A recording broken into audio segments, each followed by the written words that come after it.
is, how do we see the world? And of course, what we not discuss it too much today, what is a biblical Christian worldview? So we want to learn to see the world like God is seeing the world. And that's the main goal out of it. But today we are addressing, because we cannot address everything, we address mainly the question of worldview. So the first, but all what I say is in the light of a biblical Christian worldview, also in the view of God. Good.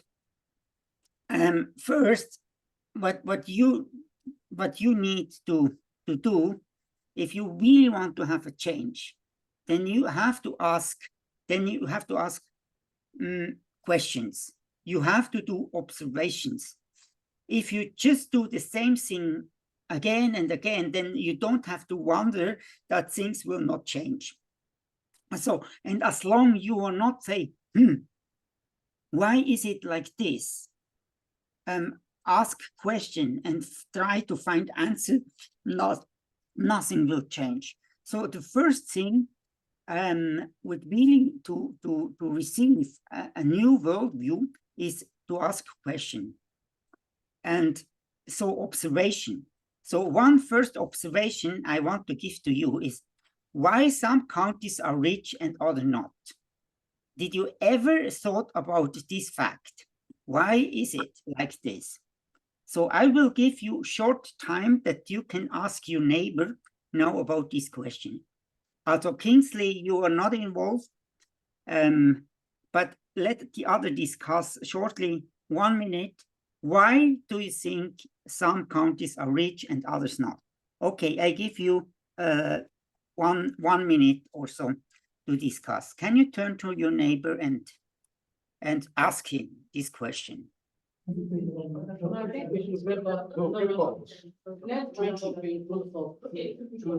So you and your neighbor, you ask your neighbor, why do you think, and then you write down your answer because you're going to do it. Yes. You're going to say it. So I think I'm going to write the one that my group of you. Okay, let's make it three.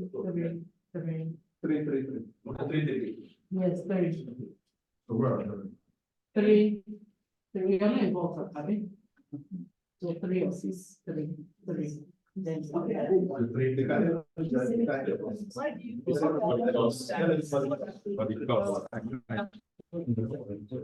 then you appoint somebody that will do the difference.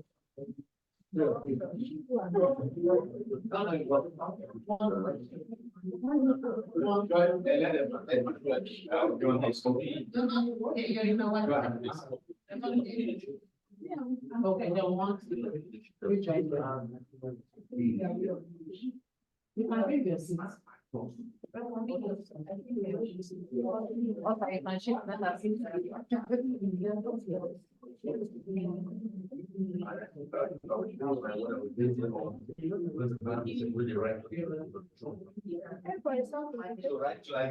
Somebody will present you.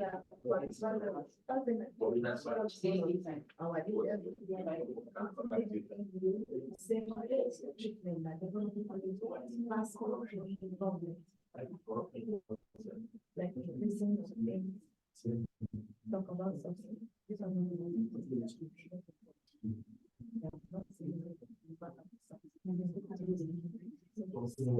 Okay, let's come back. Quick, what did you find out? But please, can you come to the microphone when you speak that I can hear it? Because otherwise it's a bit difficult to understand. What else? So the first speaker, you can face the mic and Speak loud. Yeah, and please close to the microphone, otherwise I cannot hear it. Group 1, please.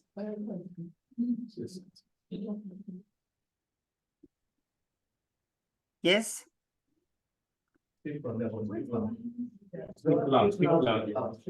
Good morning, sir. Yeah, good morning. Please, go on. Okay, my own Your group.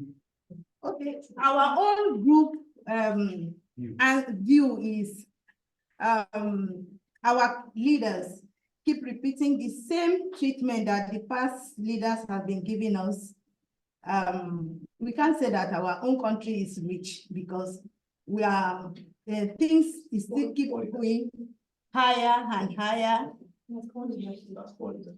There is poor leadership from the past government. So the present will still continue from where others stop. Mhm. Okay, poor leadership. Yes. So the question would be, why do you have poor leadership? So why do you have Why do you have poor leadership?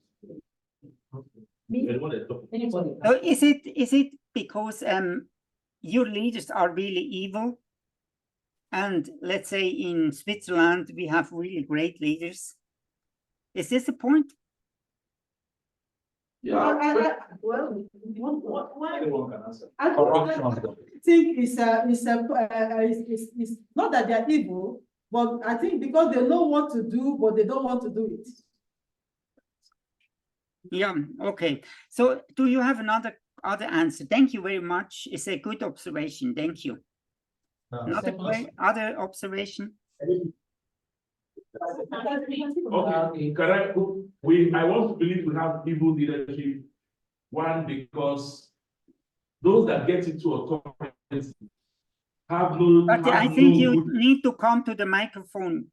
I mean, it's too much echo or too much. It's really hard to understand.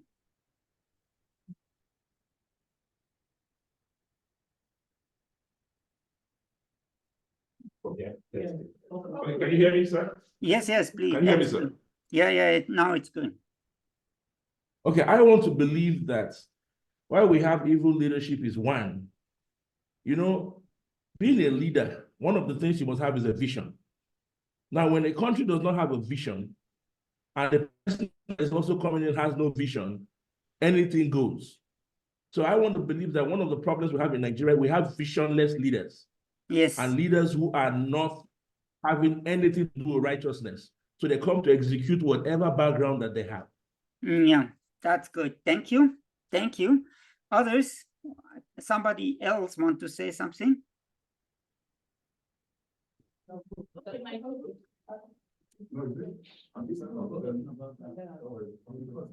Okay, why do we think some countries are rich and others are not? For the rich countries, their preceding leaders have been able to manage their resources over the other countries. So most countries that are not rich, they've experienced mismanagement of resources from their leaders, and it has been passed on over time. Yeah, it was a bit not that loud enough. Poor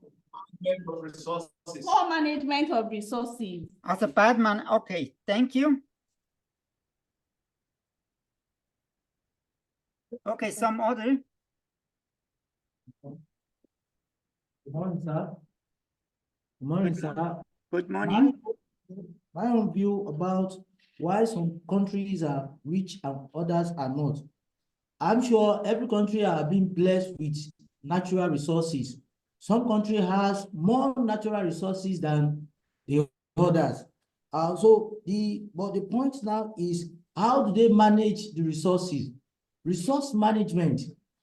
Countries that are rich manage their resources appropriately better, while some countries did not manage their resources very well.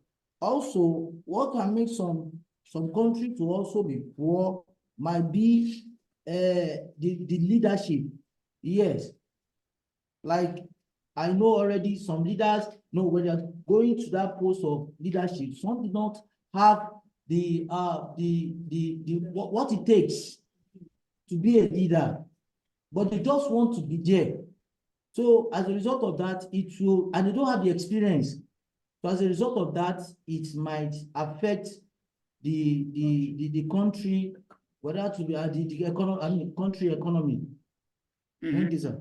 Okay, so also you say bad leadership and management of resources are a problem. Good, very good.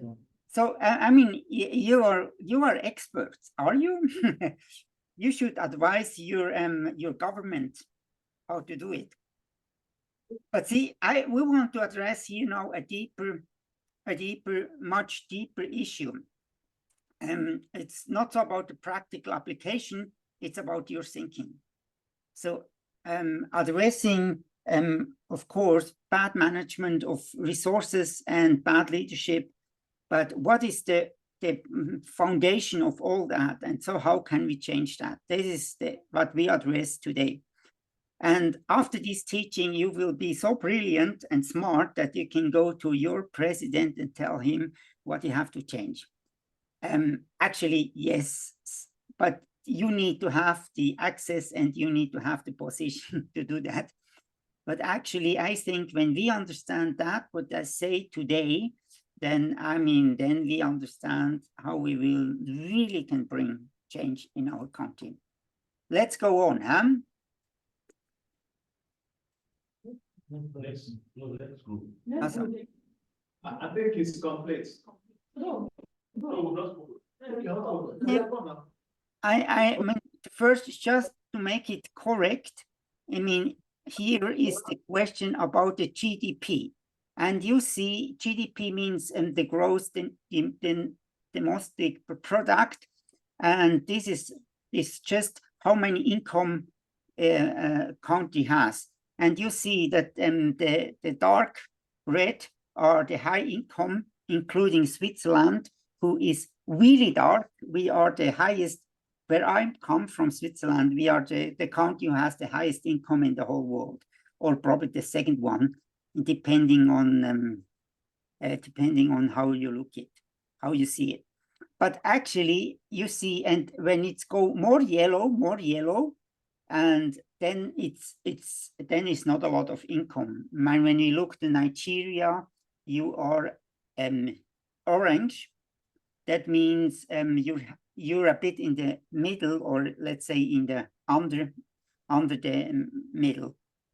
But why is it like this? We see a statistic from the world. Everybody can see that. It's in Wikipedia or somewhere where you can see how big is your income. And so, but we will not go into details about that, but this would be very interesting. What is it? Just a lot of critics say, yeah, this is not really accurate because it's just about the money. So there is another statistic, it's called the Social Progress Index.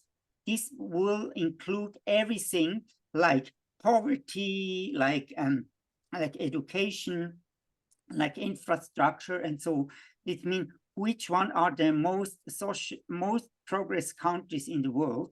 But when you look to the map, you can see that the dark blue are the most progressed countries in the world, and they are the same as we see before. Just to make it correct, here is a relationship between these two, the GDP as a gross domestic product to the social progress, and you see it's a correlation. Also, when there is not a lot of money, then there is not a lot of progress. And of course, you can ask the question here, is it because there is no money, there is no progress? Or can you say, because there is no progress, there is no money? Do you see the difference? This is very important to see, because a lot of people in the world, they say, okay, we have no progress because we have no money. A lot of people say that. And I think that's the biggest problem in the world, that this understanding to say, okay, we have no progress, we have no money. And I think we have to believe from a biblical Christian worldview that is the opposite. There is no money because there is no social progress. And so we cannot make money. Actually, we have what we have, but we can develop something. And I think this is the beginning of understanding. You can do something, you can change something. When you say there is no money, there is no progress, then you are a victim. When you start to think about, okay, there is no money because there is no progress, then you start to take responsibility and can change something. And I believe that is exactly what God wants, that we take responsibility. So just to clarify, it's not just about the money. So another question would be why some counties are corrupt and others not, or less. And you say, you see the same thing as before. So some people would say, okay, the same thing. They say, okay, we are corrupt because we don't have money. And you see the same thing. The counties in blue are the rich countries. The same as before. This is called the Western society. It's Australia, New Zealand, Japan, Europe, and Norway, and North America, and probably some Latin Americans.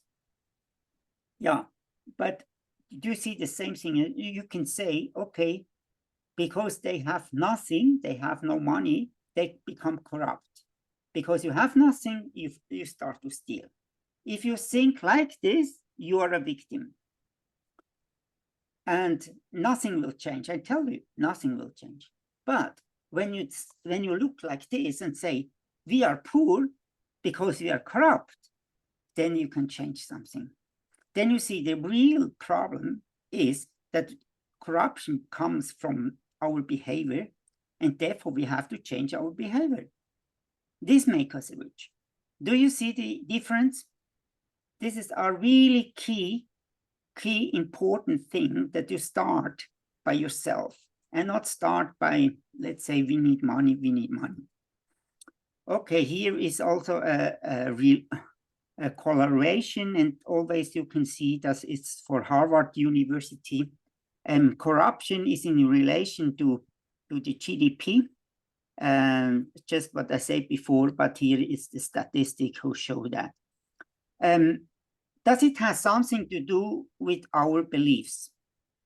Here is a map now where we can see the Christian nations. The blue one are the Christian nation, the violets are the Catholics nation, and the green are the Muslims nation.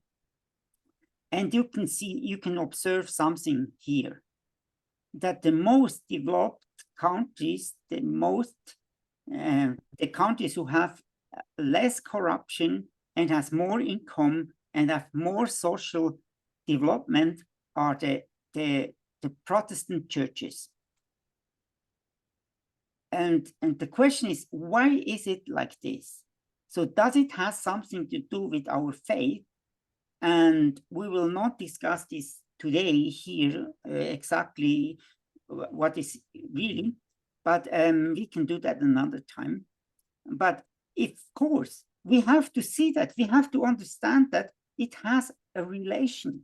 And we need, when we want to change something, we have to understand these relations. They say, wow, that's interesting. Why are the Protestant nations are the most developed nation, have the less corruption, and have the highest income? Why is it like this? So when you come to this, when you come to an interest to find out what is behind it, then we can start to really bring change. But just to change ourselves and think, yeah, we have to now to change, nothing, I tell you, nothing will happen. We have to find out the sources. Why are some countries poor and others not? So this is just a little introduction. I didn't tell you a lot about the background, but I just want to awake you that you start to think about that. So let's go to Africa. You see now the development in Africa here. So it started 1900, where Africa almost had non-Christians here, and now it came more and more.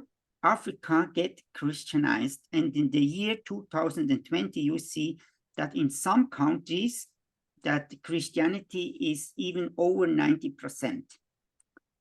So my question would be now this: why Christianity, and mainly the Protestant Christianity, could change Europe or could change the West to become a prosperous, successful nation, but was not able to change Africa?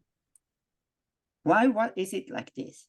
And we need to find out these questions and have to research the answer to that. If you not do that, you will not find out the real problem of our of the world, or the problem now in Nigeria.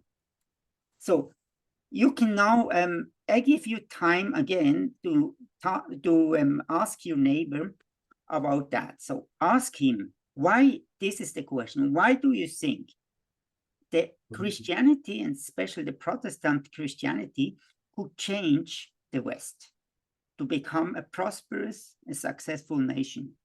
But why Christianity, who grew so much and even became over 90% of the population, could not change Africa? Please ask now your neighbor this question. So we're breaking into the framework. And the question now is, why couldn't Christianity change Africa? Why are we practicing Europe's civilization, growth, and everything is because of Christianity? But why is it not the same in Africa?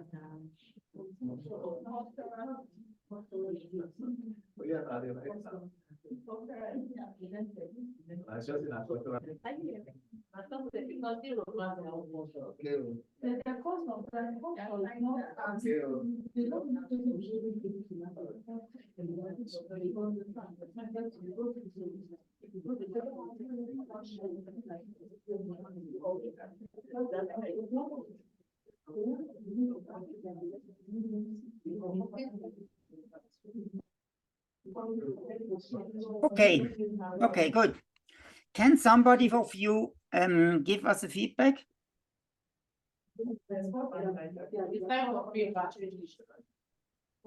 Anyone that is ready can present.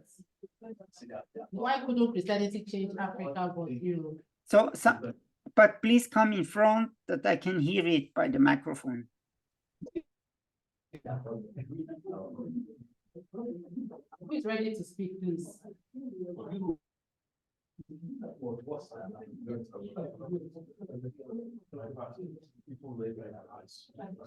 They are still brainstorming. Just a minute.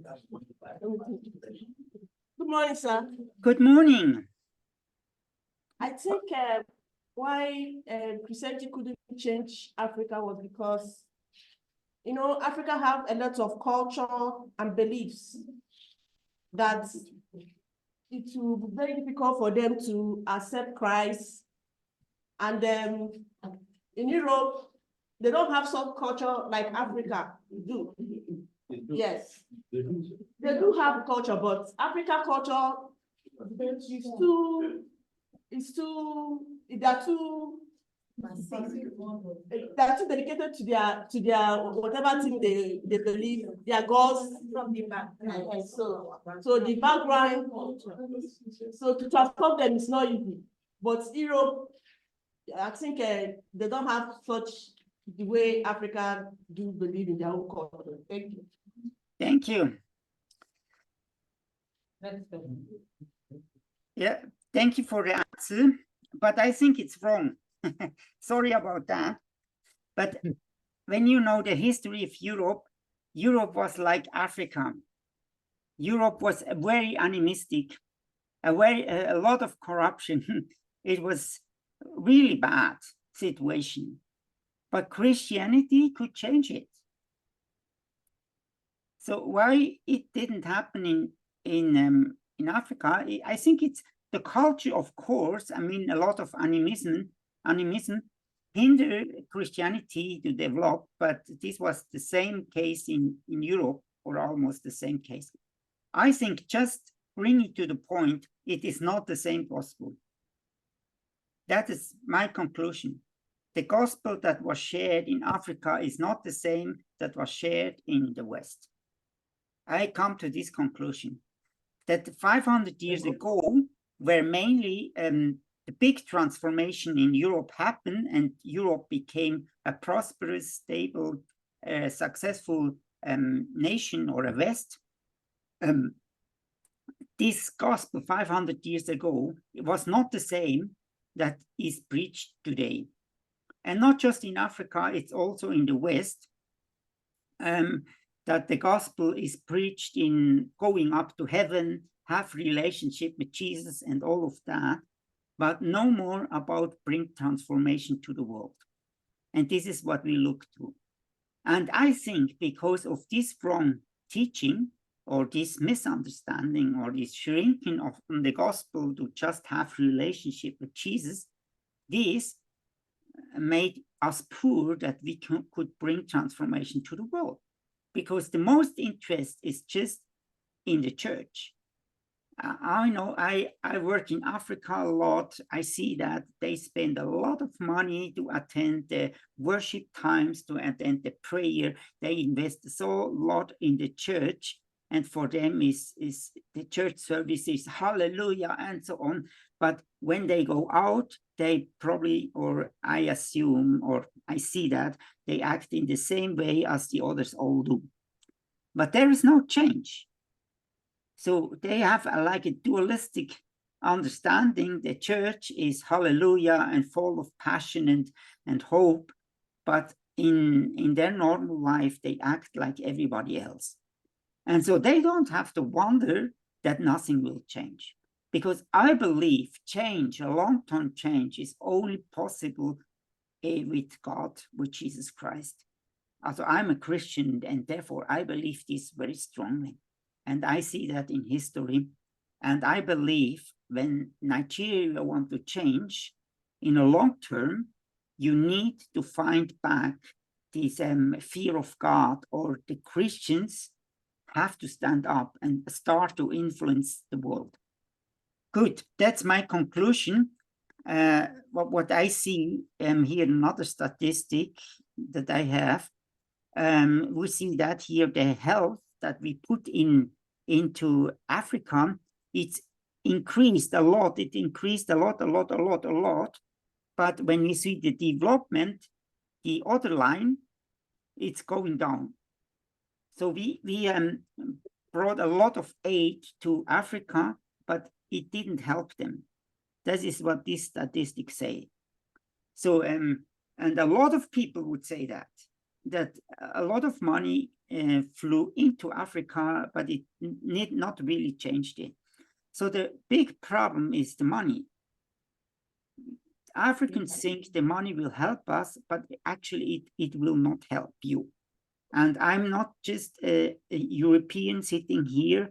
I'm working in Malawi, and we work on that, and we see that.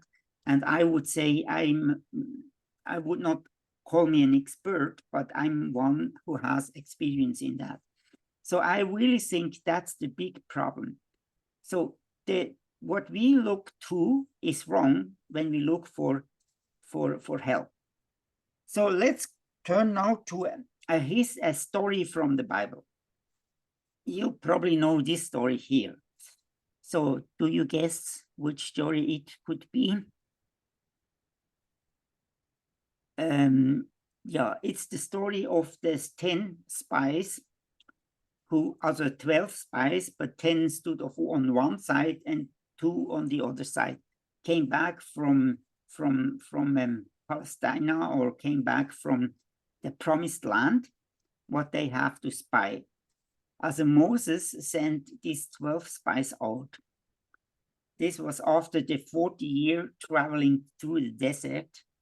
They didn't want to obey, and they had to walk 40 years through the desert.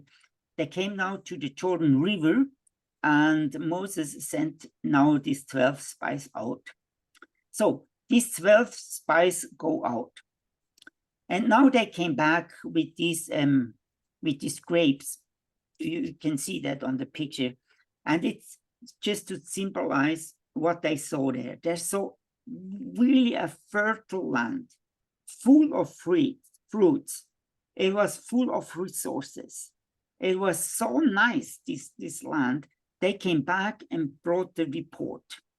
Wow, this was so great. And probably we can turn now to the Bible and read that and this is written in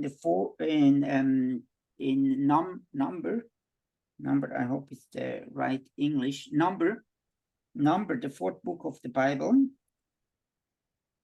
It's and 13. We can go to the scripture to 13.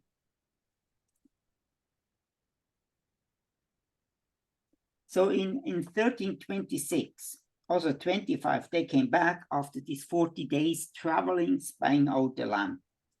Came into Moses 26, came into Moses and Aaron and delivered their report to their entire congregation of Israel in the wilderness of Paran.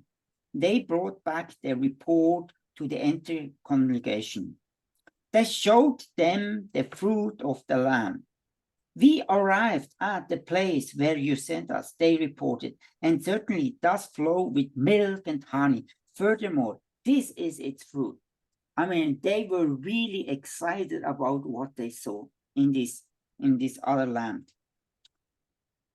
Yeah, and so I think the situation was like this, that all the Israelites who stood there and saw these fruits and so were really excited and saying, wow.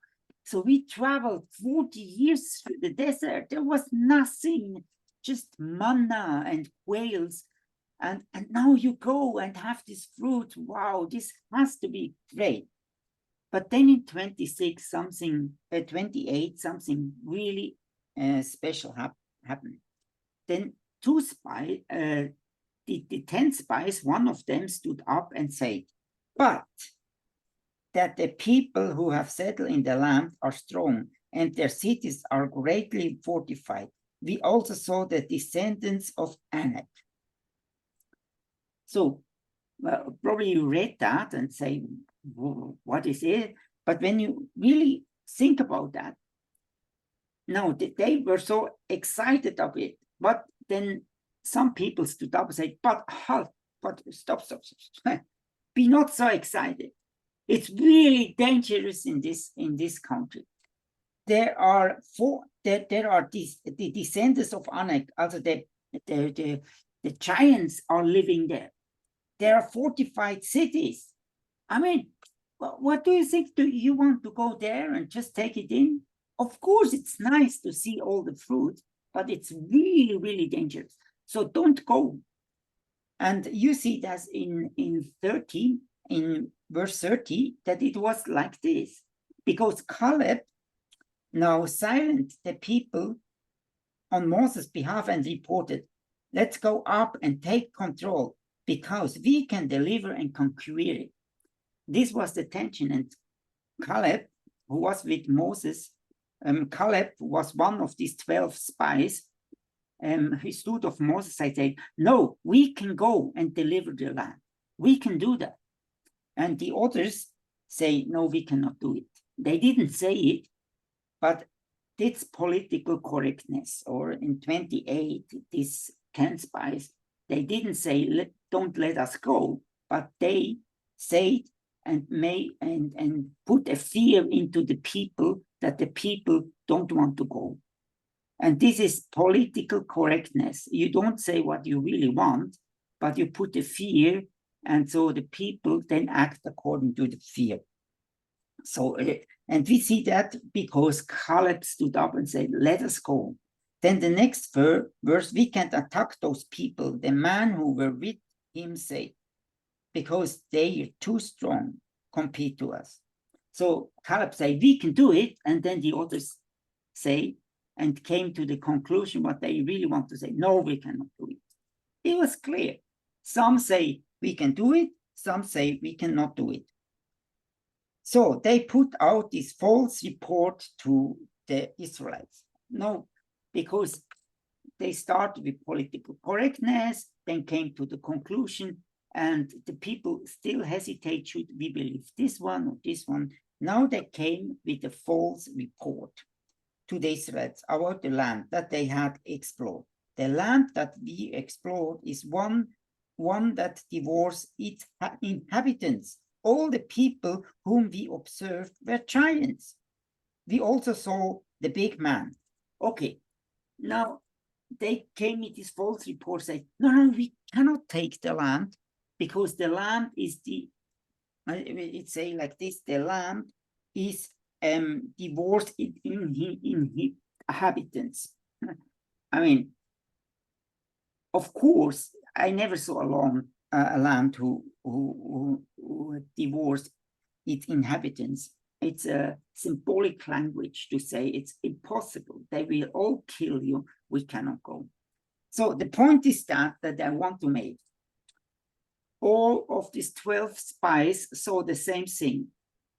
They saw the promised land, they saw the fertile land, they saw the big land, but did they really see the same thing?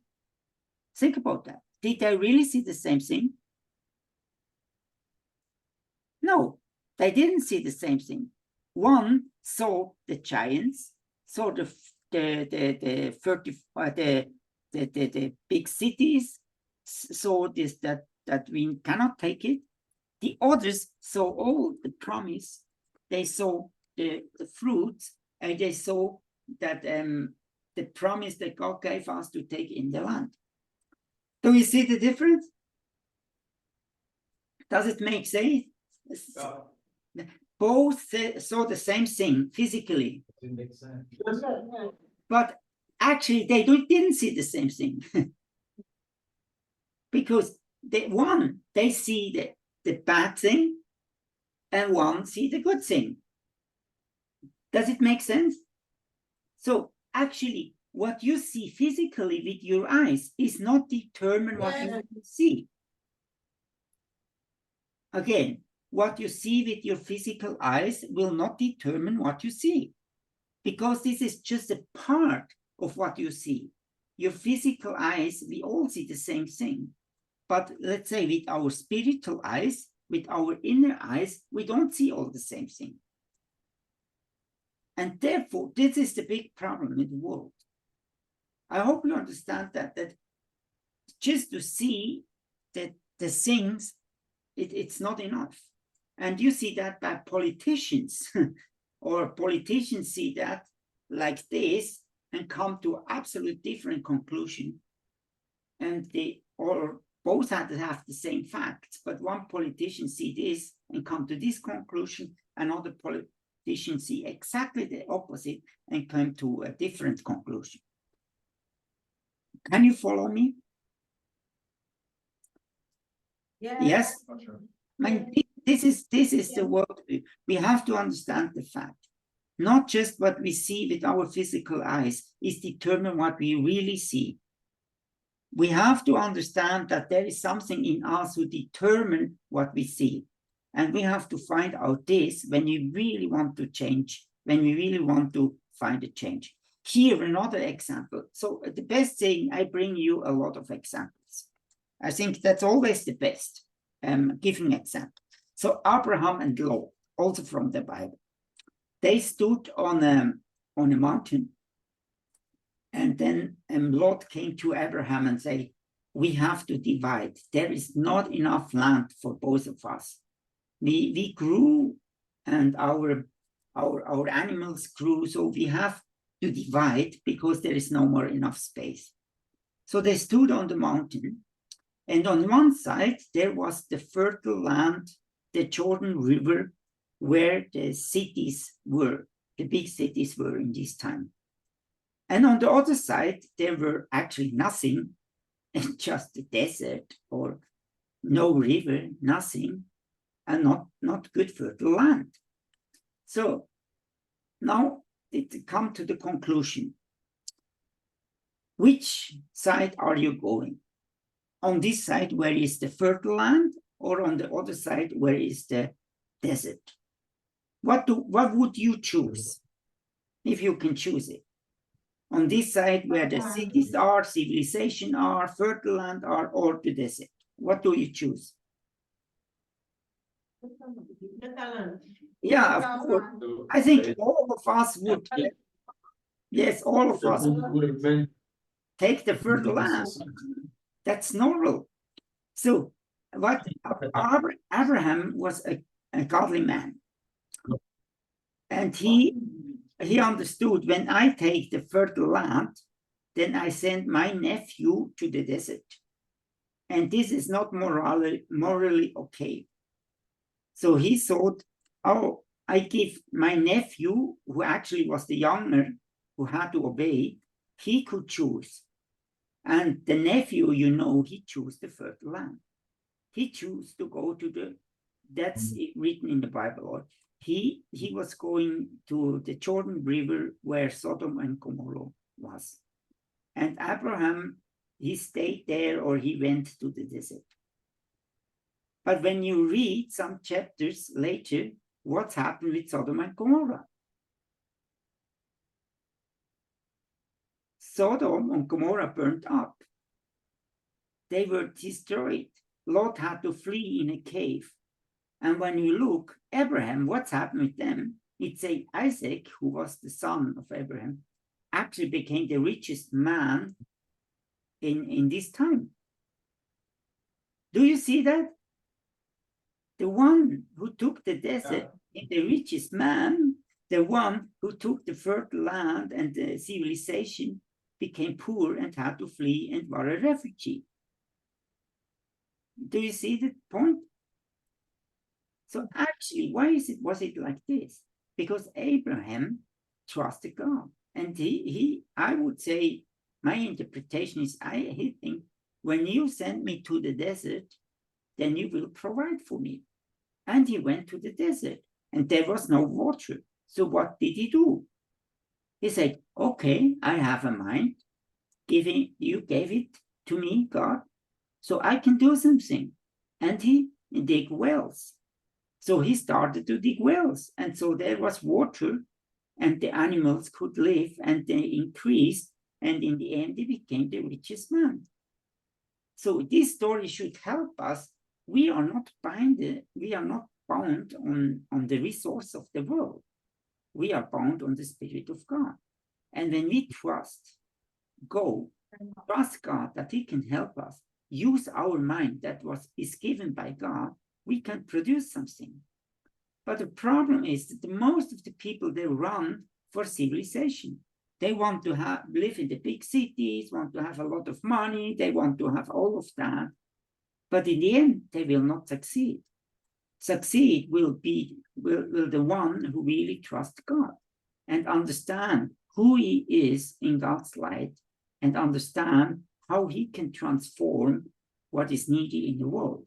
So the one, Lot, was a consumer, was actually not from a biblical Christian worldview. He just consumed until there was nothing. But Abraham became a producer, and he produced something and became the richest man in the world. So our view is clear. We should not look to what others have. We should not look to the wealth of the world. We should look to God and start to use our mind. I hope this story can help you in really go on to develop your country. But I think that's one of the biggest mistakes that people do, that they look to the wrong thing, and therefore nothing can change. Let's say the UN and the World Bank, and so they're giving a lot of money and hope that something will change, and nothing change. So these luxuries or this money or whatever will not help you. What helps you is that you get a transformation in your head and understand who you are in Jesus Christ. So another example, now coming to Malawi, because this is what I experienced in Malawi, giving you now a bit an example from this time. So my colleague, he was 20 years ago, he was in Malawi, and he helped people with hygiene. He told the people they have to wash their hands before they eat, because on their hands they are bacteriums. And these bacteriums, they come from somewhere, or they are not good, and you put them in your mouth by eating. They eat by hands, actually. So put them in their mouth, and so they get sick. So that's the conclusion. And so he ran program in the slums in Blantyre to tell the people that they should take care of the hygiene, not just washing the hand before eating, but a lot of other things. So that he made seminar for 1-2 years in that area. Then he went back to England for a holiday. After 3 months, he came back to this place and want to see what they are doing. So do you guess they still wash their hands and do the hygienes that they learned? What do you think? Did they do that? Oh, No, they didn't. And he get angry and say, well, why you don't follow me? I want to help you. Why is it like this? So he get angry and he went to the boss, to the chief of the village there, and he asked him, why are you people not behaving in the right way? And then he said, listen to me, we never believed you. And he was shocked, saying, what? Yeah, we never believed.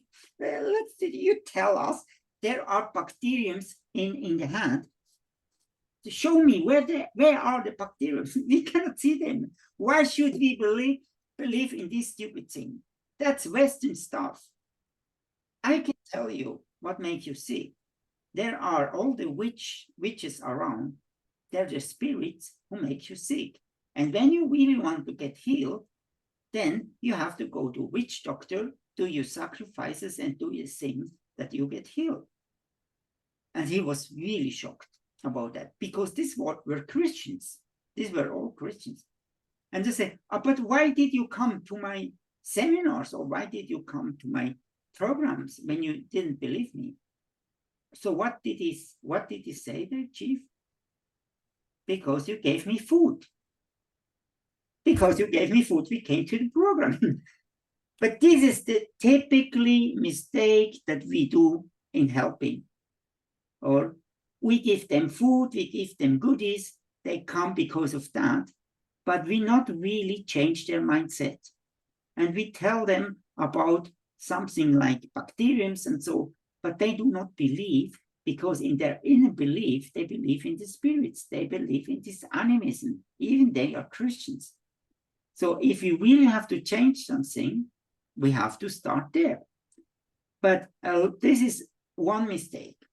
Another that I experienced in Malawi, was well, we found out that when I came to Malawi and I had a speech there. So in the beginning, a friend took me on the stage, and a pastor from Malawi. And then he asked this question. So what do you do when you come home and the owl is sitting on the roof, like here, an owl? This sitting on the roof, what do you do? I don't know, is this the same in Nigeria? So, but in Malawi, they are afraid. And so the first he asked the pastor, what do you do? And he said, I will run away because the house is witched. Okay, I don't know if you do that in Nigeria. And so, and yeah, because they believe that, and even they are pastors, when it's really come to the edge, they will follow their culture. And the culture deeply inside is, we are afraid of the owls, because then the house is witched when some owl is sitting on the roof. So, and then he asked me, what do you do when you come home and the owl is sitting on the roof? And I say, oh, I would take my mobile phone and make a picture. Or then I would catch the owl and sell the owl to the zoo and make a lot of money with it. And this is a Western reaction on that. But the reaction from Africa was really different. And this is not a story from 20 years ago. This is a story actually from last year. see, and when we not change this view, then nothing will change. When it's come to a critical situation, the people will go back to their culture. Even we told them, you don't have to be afraid of all the spirits and all of that, because their mind is not really changed. We bring them Jesus Christ, and they accept Jesus Christ, but Jesus Christ is for them not supreme over creation. Jesus Christ is just somebody who saves us for eternity. But actually, Jesus Christ is supreme over all creation, and we don't have to be afraid. But this typically things that shows our worldview. And when this worldview not get changed, then nothing will change. Or I have two stories as well from Mozambique. I think before we make a break, I will tell you the stories of Mozambique.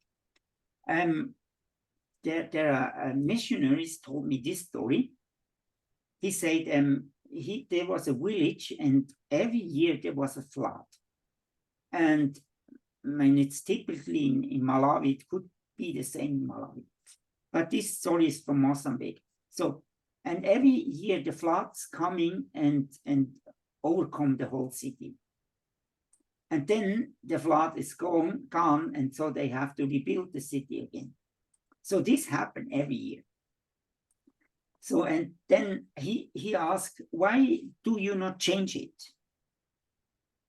Why do you not build a dam to protect the city, that this cannot happen again? Or why do you build the houses not in a different way and not build the houses on difficult points, that this cannot happen again? So they say, actually, the problem is not the dam. The problem is that our God of the water is angry, and therefore he will flood the city.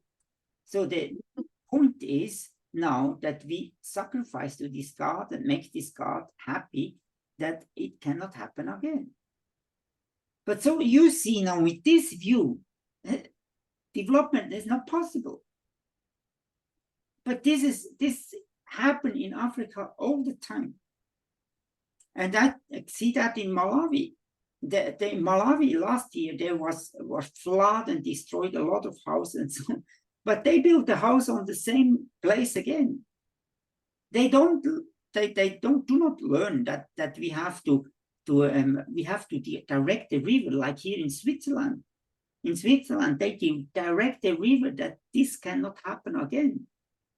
But the worldview is that we are responsible to take care, and we can change the world.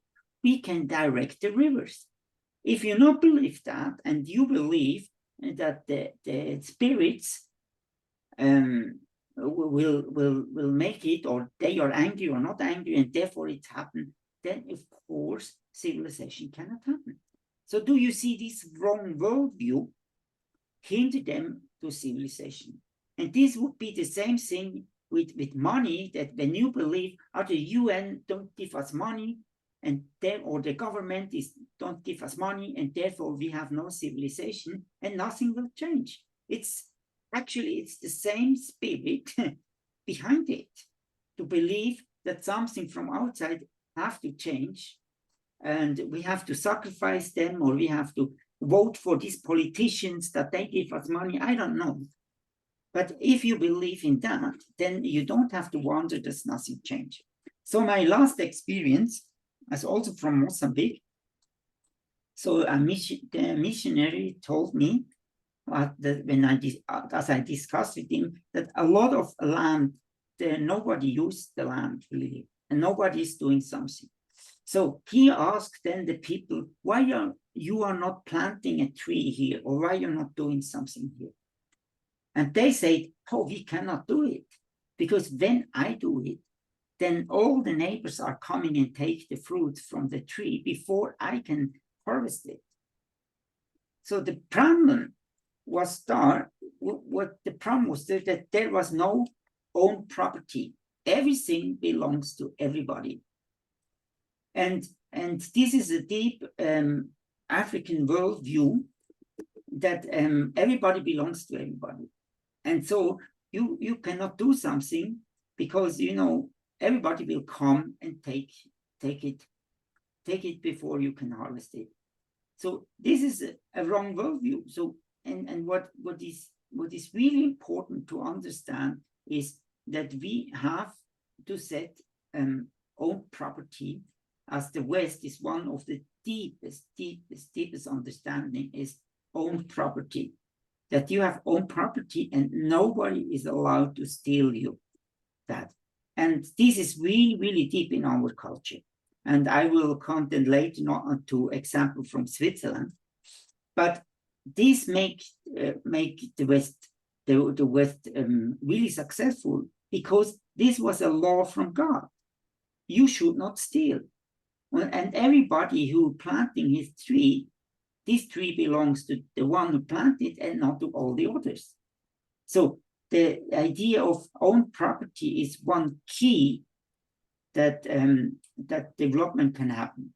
So just to summarize this, we have to understand help is coming from inside out. We need to change our worldview, our understanding.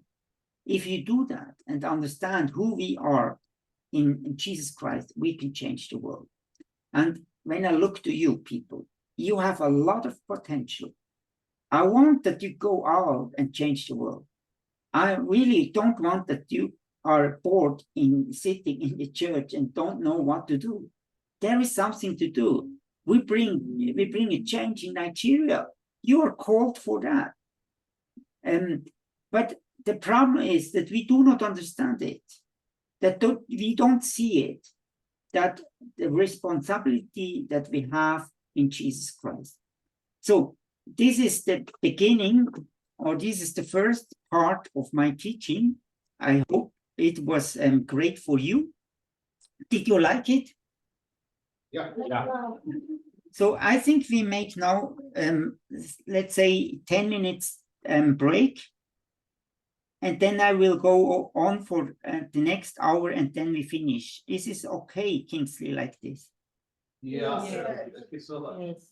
Or do you need a longer break?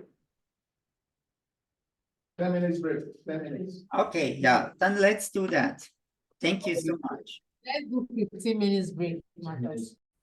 You actually know the calling that Jesus Christ gave to us. You remember that, or where is it in the New Testament?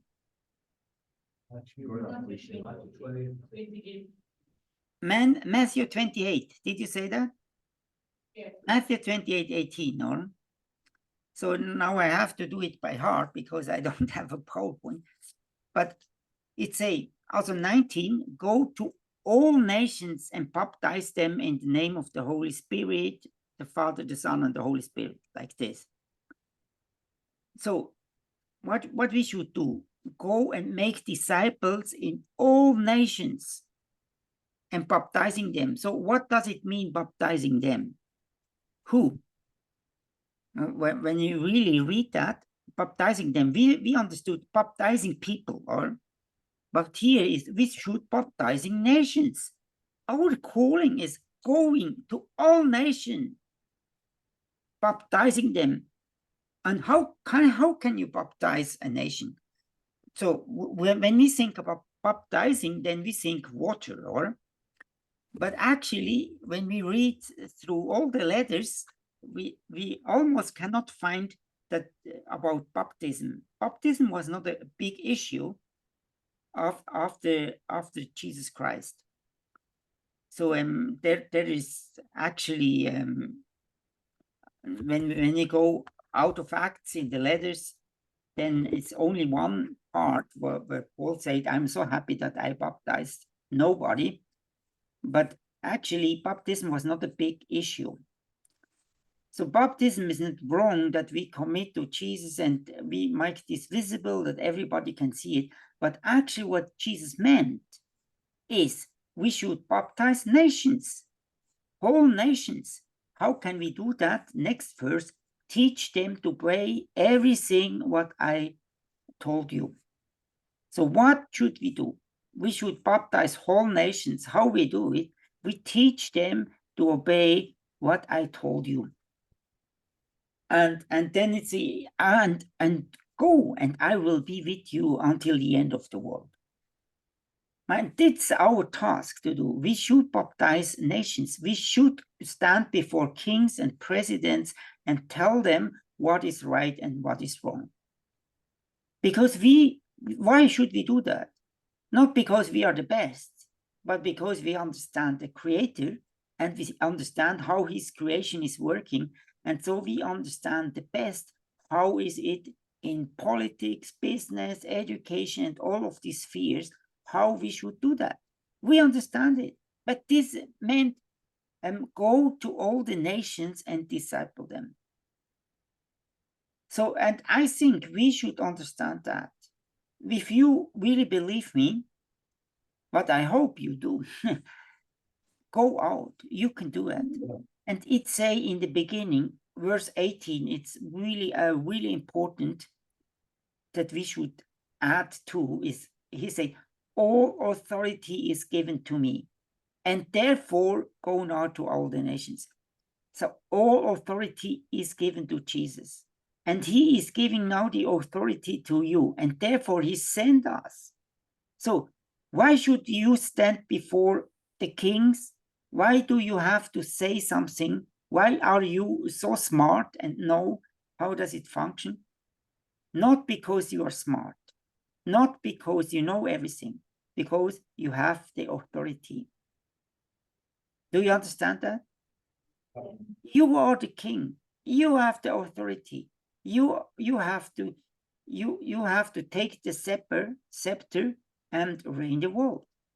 Not because you are the best, because the authority is given to you. And when you understand that the authority you have, you can go everywhere. If you understand who you are in Jesus Christ, you can do everything. You can stand in front of president, you can become president, you can do everything. But the point is to understand who you are in Jesus Christ and to understand that you have the authority. And it's not the money, it's not the power of the world, it's not something else, it's not the education. It's actually to understand who you are in Jesus Christ. This is the foundation, and therefore go out, disciple all nations, and baptizing them in the Father, the Son, and the Holy Spirit. Teach them to obey everything that I commanded you, and I will be with you wherever you go. This is my blessing that I want to speak to you today. I believe that you are the one who have now this authority. You are the one who go. And please stand up and go. Thank you very much for listening. Thank you. So probably Kingsley, are you there? Yeah, I'm here. Thank you so much. I think we want to